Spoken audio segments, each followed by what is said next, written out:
Allez, c'est parti. Aujourd'hui, on va s'intéresser à une histoire que finalement on connaît presque tous et toutes, mais sans vraiment en saisir tous les détails. C'est l'histoire d'une attaque silencieuse qui se prépare et se déroule juste là, dans notre bouche. Ah, ce moment. On a tous et toutes déjà ressenti ça, non? Cette douleur vive, aiguë, qui nous surprend quand on boit quelque chose d'un peu trop froid ou qu'on croque dans un dessert. Mais alors, qui est cet ennemi invisible qui frappe comme ça, sans crier gare? C'est exactement ce qu'on va décortiquer ensemble. Bon, mettons un nom sur le coupable, la carie dentaire. Et attention, il faut bien comprendre que ce n'est pas juste un petit trou. Non, non, c'est une véritable maladie infectieuse. Un processus lent mais sûr de destruction de la dent mené par des bactéries. Ok, l'ennemi est identifié. Maintenant, la question c'est comment est-ce qu'il opère? C'est quoi son plan d'attaque? Parce que oui, il y a un plan, un mécanisme en plusieurs étapes qui est, il faut le dire, redoutablement efficace si on le laisse faire. Et voilà le mode opératoire, résumé parfaitement. Tout commence avec le sucre qu'on mange. Les bactéries qui vivent naturellement dans notre bouche, eh bien, elles s'en nourrissent, elles adorent ça. Le problème, c'est qu'après ce festin, elles produisent des déchets. Et ces déchets, ce sont des acides. Et c'est là que les choses se gâtent vraiment. Ces acides attaquent l'émail, l'armure ultra solide de la dent. Petit à petit, ils la dissolvent. Et à force, cette armure finit par céder, par se fissurer, et un trou se forme. L'attaque a réussi. Heureusement, cette invasion n'est pas complètement silencieuse. Elle laisse des traces, des indices, des sortes de signaux d'alarme qu'il faut absolument apprendre à repérer. Voyons un peu quels sont les symptômes qui doivent nous mettre la puce à l'oreille.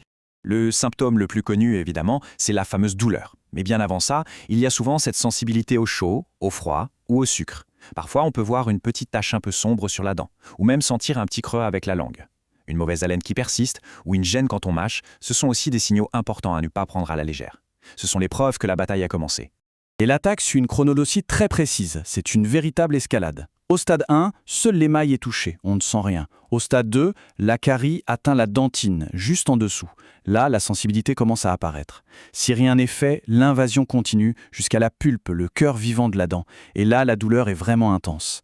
Et enfin, le stade final, c'est celui des complications, comme l'abcès dentaire. La progression est vraiment implacable. Bon, je sais, dit comme ça, le tableau peut sembler un peu sombre. Mais la très bonne nouvelle, c'est qu'on est loin d'être sans défense. On peut et on doit riposter. Et il existe tout un arsenal de stratégies et de traitements pour stopper l'invasion, peu importe le stade. Évidemment, la riposte est proportionnelle à l'attaque. Si on intercepte la carie à son tout début, sur l'émail, un bon nettoyage et une application de fluor peuvent suffire à stopper net le processus. Si elle est un peu plus avancée, on passe au plombage pour combler la brèche. Pour une atteinte profonde, le traitement de canal est une option qui permet de sauver la dent. Et dans les cas les plus graves, quand il est trop tard, l'extraction devient inévitable. On voit bien ici que plus on agit tôt, plus la solution est simple.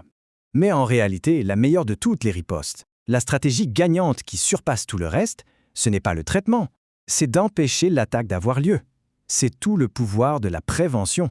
Pour construire une bonne défense, il faut d'abord connaître les points faibles, les brèches par où l'ennemi peut s'infiltrer. Consommer beaucoup de sucre et grignoter toute la journée, c'est comme donner des munitions en continu à l'adversaire. Une mauvaise hygiène, c'est laisser la porte de la forteresse grande ouverte. Et le manque de fluor ou une bouche sèche, ça affaiblit les défenses naturelles de la dent. Et en réponse directe, voici comment on renforce son armure. Et vous allez voir, les gestes sont simples, mais incroyablement efficaces. Un brossage 2 fois par jour avec un dentifrice au fluor, c'est la base. Le fil dentaire pour nettoyer là où la brosse ne passe pas. Limiter les sucres pour affamer les bactéries. Et bien sûr, les visites régulières chez le dentiste, c'est comme faire une ronde d'inspection des remparts pour repérer la moindre faille avant qu'elle ne devienne un problème. S'il y a une idée centrale à retenir, c'est celle-ci. La carie, ce n'est absolument pas une fatalité. C'est une maladie qu'on peut, dans la grande majorité des cas, éviter. Le pouvoir de la prévention est bien réel et il est entre nos mains dans nos habitudes de tous les jours. Et le deuxième message clé, qui est tout aussi crucial, même si l'attaque a commencé, si on la repère à son tout début, la riposte est beaucoup plus simple et moins invasive. Ça souligne encore une fois à quel point il est important de ne pas attendre d'avoir mal pour consulter. Pour finir, la question n'est donc plus de savoir s'il est possible de se défendre. On a bien vu que oui.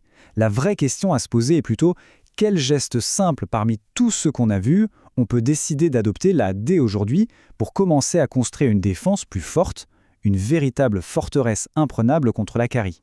La réponse, finalement, appartient à chacun.